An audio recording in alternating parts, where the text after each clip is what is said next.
Welcome to White Regis TV Film Review and Preview. I'm Andrew Wright. This week, The Fantastic Four: First Steps was released on home video. The film is the 37th film in the Marvel Cinematic Universe and introduces Marvel's first family to the MCU for the first time. The film takes place on the retro-futuristic Earth 828 in the 1960s and revolves around the Fantastic Four having to protect their Earth from Galactus. The film stars Pedro Pascal, Vanessa Kirby, Ebon Moss-Bachrach and Joseph Quinn as the titular team, alongside Julia Garner as the Silver Surfer and Ralph Ineson as Galactus. So, I watched the film in cinemas in August and I really loved it. The cast has great chemistry. Pascal and Kirby give great performances, and what I like most about the film is that it's confident enough that the audience knows who the characters are, and knows about sort of their world in order to tell a more human story that they've not done before on film for the Fantastic Four. So I gave the film 4.5 stars out of 5. It is currently my best film of the year.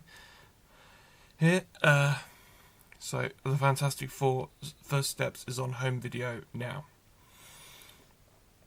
Also released on home video this week was Jurassic World Rebirth. The film is a standalone sequel to Jurassic World Dominion, one of the first films I reviewed for this programme, and stars Scarlett Johansson, Mahershala Ali, and Jonathan Bailey. The film takes place 5 years after Dominion and revolves around the fact that the dinosaurs are struggling to survive outside the equator, which acts as their last viable climate, when a team on behalf of a pharmaceutical company is sent to a former InGen testing facility to retrieve blood samples, only to find themselves stranded on the island with mutant dinosaurs. So this was my first time watching the film, and I was optimistic enough to be looking forward to the film. I knew it was mixed critical opinion, but hey, people went to see it. It made money, so I was looking forward to it. But I was disappointed that despite the film's visual splendour, the film is inherently dull. The film is 134 minutes long, but at least half those minutes feel very much like deleted or extended scenes that you'd see on like a DVD extras thing that should have just been left on the cutting room floor. It can't even do a competent point A to point B plot, and there's an entirely overdrawn out section on a boat where all you can think is, this is so Jaws inspired. I wish I was watching Jaws instead. I give the film 2 stars out of 5. Jurassic World and I've seen it twice now in a week. The second time it was just white noise in the background. I really couldn't bring myself to pay attention to it. Jurassic World Rebirth is on home video now.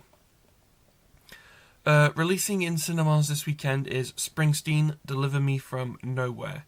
The film is a musical biopic adapted from a non-fiction novel about the making of Bruce Springsteen's 1982 album Nebraska, where Springsteen was a young musician on the cusp of global stardom but still struggling with the pressures of stardom and the ghosts of his past.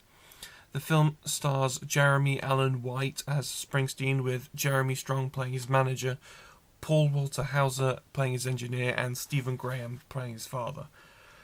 So the film has received some mixed reviews, but at least around about 70% positive, so it is leaning more towards the mixed side.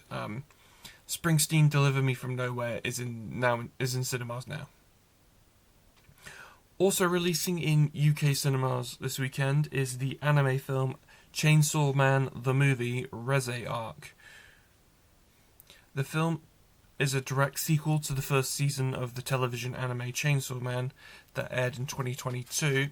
The film revolves around the titular character Denji encountering a mysterious girl named Rize, who takes an interest in him.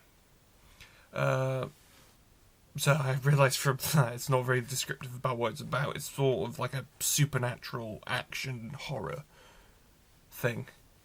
That's sort of the best way I could describe it. The main character, he's inhabited by a devil and can turn his head and arms into chainsaws. So,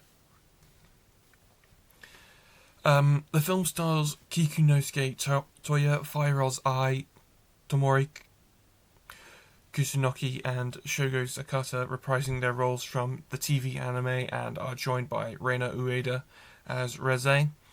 I'm not particularly emotionally invested in the franchise. I watched season 1. At the time, I thought it was good, but I wasn't into it as much as everyone else. But the further away from it I got, the more I realised it has the same thing that I don't like about the TV show The Boys, in which the reliance on over-the-top violence and just general gross-out humour and that.